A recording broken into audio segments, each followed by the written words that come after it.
talked a year or two ago about representatives from a G8 country participating in a CE5. Yeah.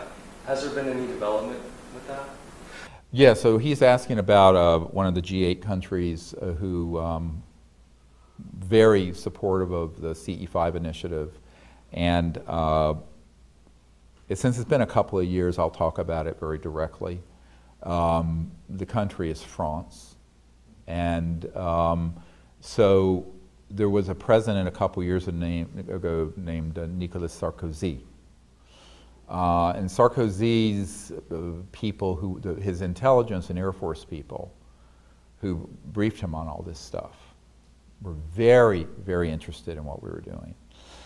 And one of the very old families in France that actually organized the beheading of Marie Antoinette, had this old estate in Brittany, and invited us there. So what we did a couple years ago, under the ruse of a training, just a weekend training, is that nobody who came knew this, except a couple of people. Oh, of course, my wife knew. She knows everything. We had this thing, and of course I knew that it was going to be, we used this 2,200 acre estate. And there was an admiral there who was very high up. And also, this admiral had a PhD in physics. And is also, like myself, an MD. Very, very, very wonderful man. And a couple other people. And the host family, who, of course, was a very old French Foreign Legion diplomats, a family of very, very old French. And so we did this as sort of a training, but also so the government, the friendly people in the French government could learn the protocols and see. And so they were there. And then I heard back afterwards that they had the whole area, not cordoned off, but there was a observational security perimeter around it. And they tracked craft coming over at 200,000 kilometers an hour during the CE5. And it was just a group of novices. Most of them had never been out. And we had some amazing experience, including, if you've seen the photo, we were setting up one evening, and everyone on the side of the part of the circle where I was sitting, we saw this. I was just setting up to do this Sanskrit Vedic puja. And there was this, like a rainbow light that came in just in an instant. And so I had someone take a photograph, and there was this sort of royal purple, mauve-colored, fuzzy disc hovering right above the field.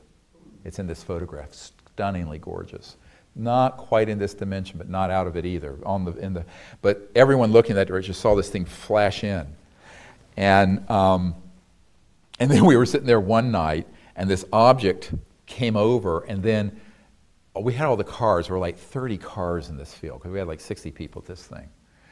And they all started turning their lights on and off. So this thing went over the vehicles, and it was like, this is like something out of a Close Encounters of the Third Kind movie.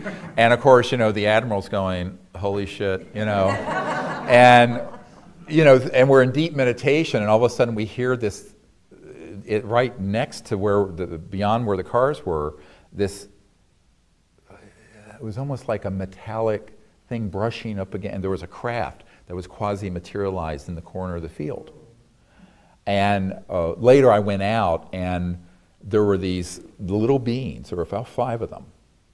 And you could hear, now the problem is everyone got up, and it scared the hell out of them. So you heard them scampering off.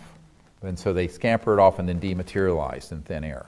Sort of like that one that was in the crop circle a couple years ago where they saw the feet, and the police saw this tall, luminous white being that was fully materialized, and the police got out and chased it, and the footprint, and then it just disappeared into the field in thin air. You know that case? Oh, I was right there when that happened. Yeah, it's near Silbury Hill. Anyway, these expeditions are awesome. You want to come on them, you should come. But the point is that, so they were very, very interested. Now, from there, in terms of bureaucracy, like in any government, there are people who are part of this MAGIC or Majesty group, Majestic, has different acronyms. Now it's called SIG, Senior Interagency Group, Intelligence Group. Some were friendly, some were not friendly. And when you're talking about a government moving off the dime on this openly, it's very difficult. But again, it's an iterative learning process. And so the way I view it is that, see one, do one, teach one. You demonstrate it, and then hopefully, and I know that they're learning, and probably they're practicing it. Now, the ethical construct and the philosophical underpinning of it is that it has to be done within the context of universal peace. It cannot be done within the context of one national entity vaulting itself over another, et cetera. But I know that this is not going to be able to be done through the UN, because we tried that. Back when Boutros Boutros-Ghali was UN Secretary General, and they were very interested. And his wife came to one of the salons I held in New York, and then the Secretary General after him, Kofi Annan, when we did Disclosure Project, originally they had committed to hold the Disclosure Project event at the Secretariat of the United Nations. But some folks came in with an all-access pass and essentially threatened to pull funding out of the UN on behalf of a certain number of countries, and it would have destroyed the UN. And I was called directly by an ambassador who is attached to the UN Secretary General saying, we wish you well, we support what you're doing, but we cannot do it at the UN. And that's why it was held here at the National Press Club. I have not told that story much. So, you look over the last 10, 15 years, there have been a lot of initiatives from the starts and stops from various governments. And so, yeah, there's a lot of interest, but it's sort of like, that old saying, everyone wants to be first to be second. No, there's a hesitancy to stick your neck out too far on something very controversial, as I mentioned earlier, but also on something that has not just a social opprobrium, but where there's some very powerful people who are not afraid of using their power in retribution against an entity that would do it. And this is why I tell people the best, to me, the clearest path forward for contact, disclosure, and bringing these technologies out are the people, masses of people doing it. Large corporations, the very rich, governments, you don't want to be prejudicial against them, which is why I'm, like last year, I was happy to go to Australia and meet with all these folks. But you have limited expectations. You hope they do the right thing. But what I learned starting back in the Clinton years is that everyone wants to know about this stuff. Very few people want to do anything about it. So knowing about it and doing something about it are two totally separate things. And all we can do, I think each of us can do, is to provide the information, the knowledge, the vision, and let that gather amongst the populace and also with world leaders and other people and see where it goes. And I have a very, not detached, but a very realistic philosophy about that. And many people have said, well, when is disclosure going to happen? I said, well, we did it already. And people think I'm joking. I said, no, when we started this, only about a quarter or a third of the people thought this was real. Now it's 50-some%. Last year, the Marist poll said that 43% of Americans think that we're currently being visited by interstellar extraterrestrial beings. It's a huge number. So I say, in terms of the public, it's kind of there. In terms of officialdom and what I call the hidebound, inborn elite, the sort of inbred elite of the world, that's a harder thing to get through. And no smart part because of both power politics, but also more easily. As this one Air Force witness told me, he says, the real way this has been kept secret is just sheer ridicule. The subject, you really don't have to do or say anything. It hides itself because people don't want to be laughed at. People don't want to be put down by their peers. People don't want to be lose esteem. amongst their colleagues and what have you. So talk about courage. The biggest courage it takes for someone who's interested in this is to speak the truth in a way that is appropriate. You can't bring everything out to someone who doesn't know anything about it, but that's why we put Disclosure Project, the book, and the videos together, so that anyone who's even at the level of the most basic linear understanding will say, boy, where there's smoke, there's fire, because here's a lot of information from people who with sterling credentials. And, you know, and there is this sort of strange hypocrisy with the mainstream media, and that is, if you had three people who would go on record with the New York Times or Washington Post about a senior person at the White House having sex with someone, it'd be all over.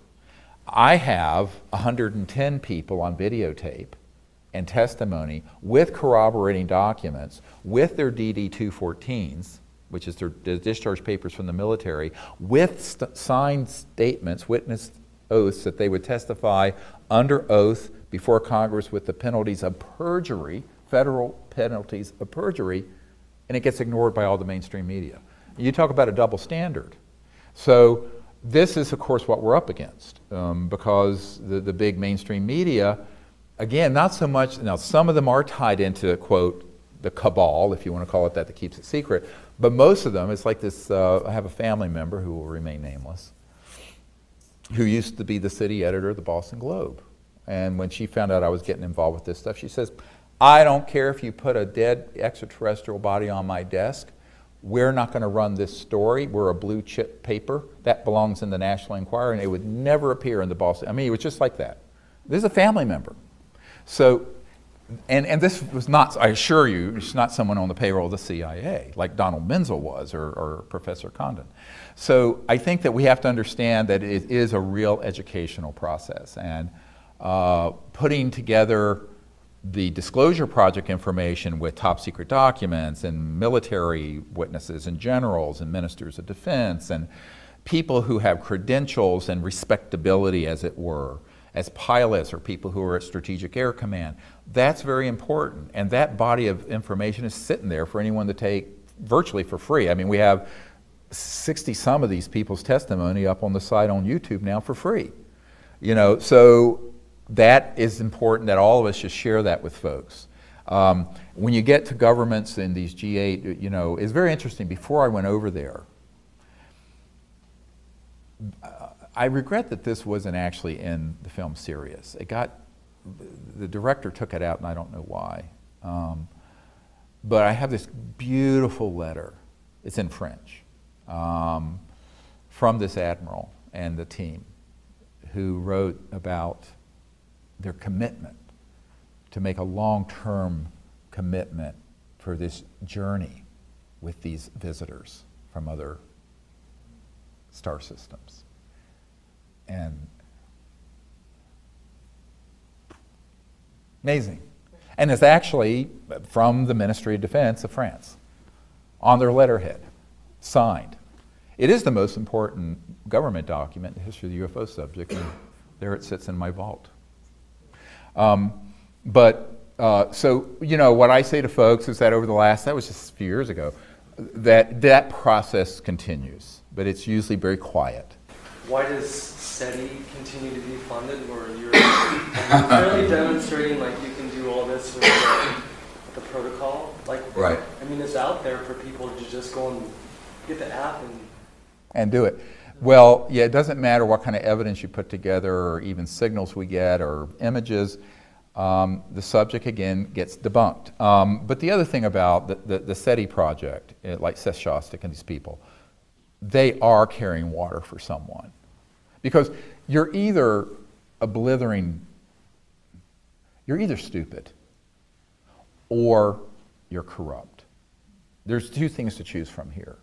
If you've really dug into this and you're at that level at NASA or the SETI project, and I debated Seth Shostak on Voice of America about this. And I had my military witnesses, John Callahan, who had all the radar tapes, and we basically cleaned his clock.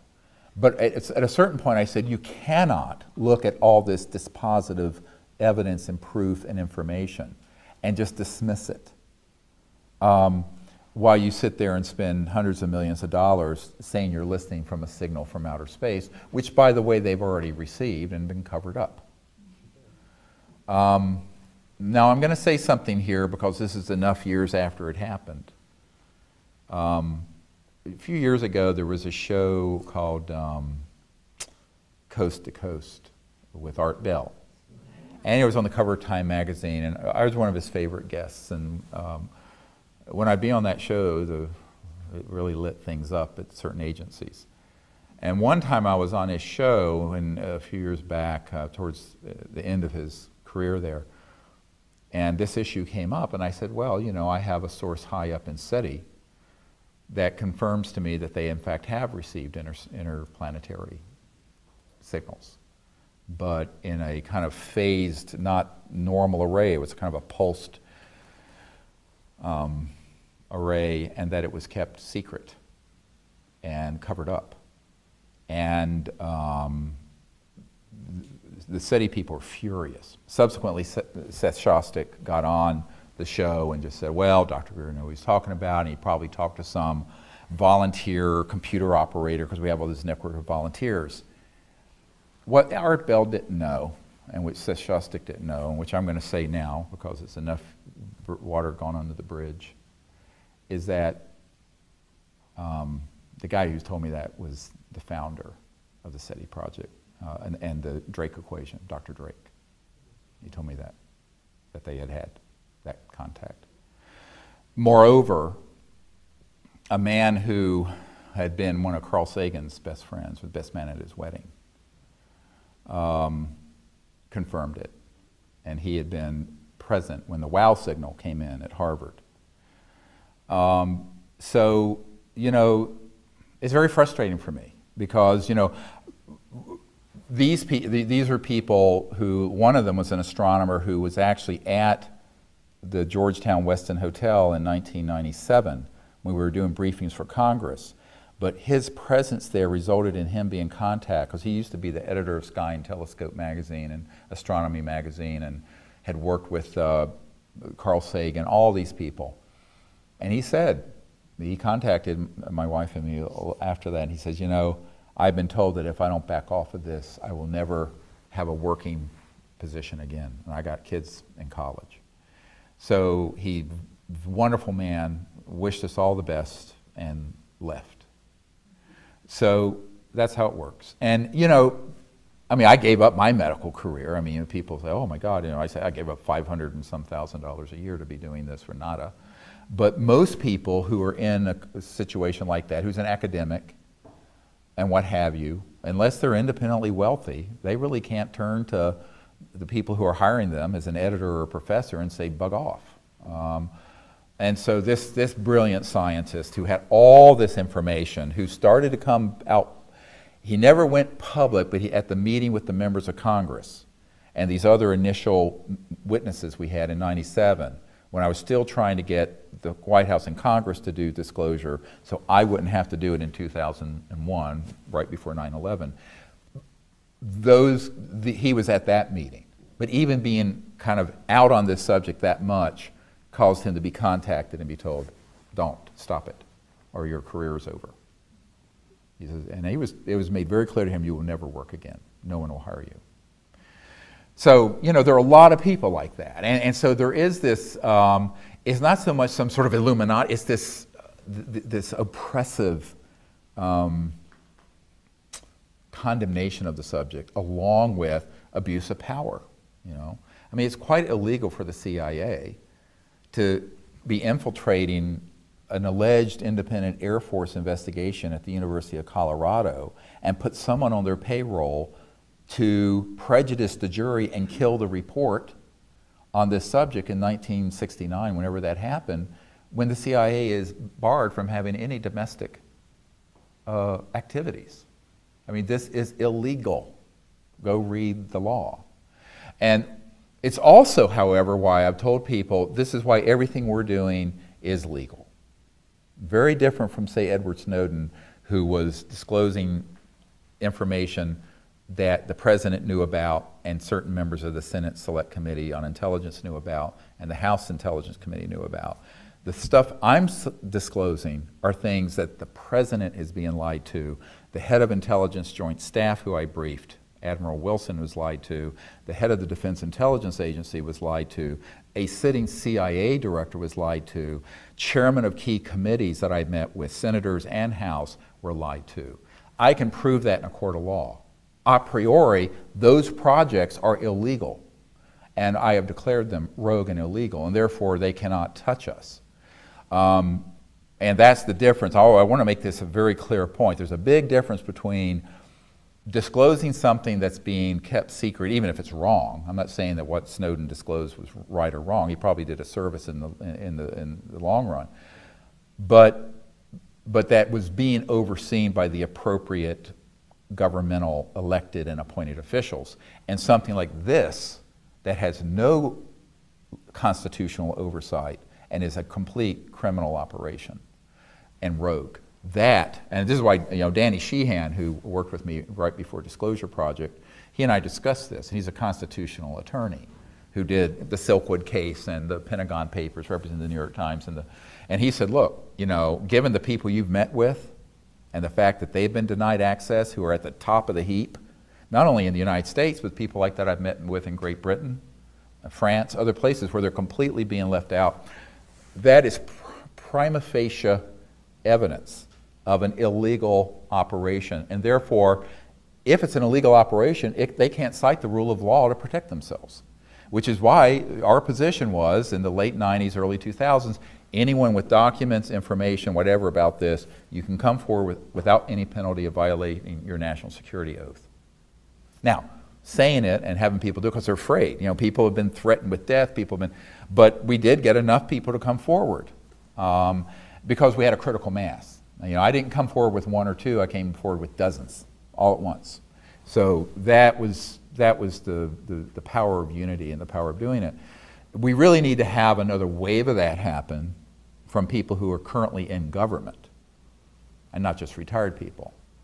But the closer someone is to central operations at Lockheed Skunk Works or the agency or the NSA who know about this, and the closer in time they're related to it, the more afraid they are of TWEEP, terminate with extreme prejudice, which is the euphemism for what this guy at the CIA has told me. They call it wet works. Wet meaning blood, wet works, TWEEP. So, yeah, nice. Well, welcome to my world.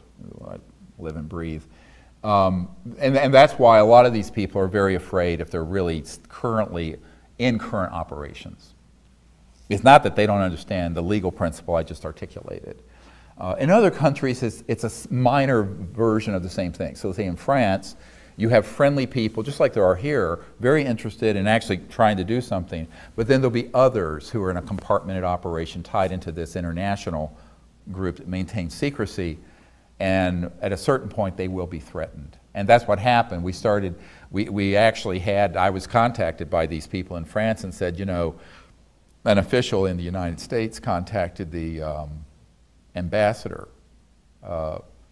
from France to the United States and said, what the hell do you think you're doing? After I got this document from the Ministry of Defense and this big outline of all the studies they wanted to do post-contact, biological, technological, the whole bit. It's this amazing document I have.